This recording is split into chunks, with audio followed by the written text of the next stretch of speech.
এখানে গান করার জন্য। আপনার নাম শফিমুল্লাহ সাহেব। বহুত আচ্ছা। হ্যাঁ দাদা, হাতেও দেখি ভালো, একটু বাজান তো দেখি।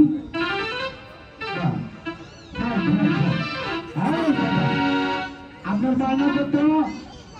30,000 টাকা। আপনাকে 50,000 টাকা দেওয়া হবে। ভালো টাকা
এখানে সন্ত্রাসী জায়গা। আপনি এখানে আসছেন কেন? বলে বলতে উনি বলতেছেন না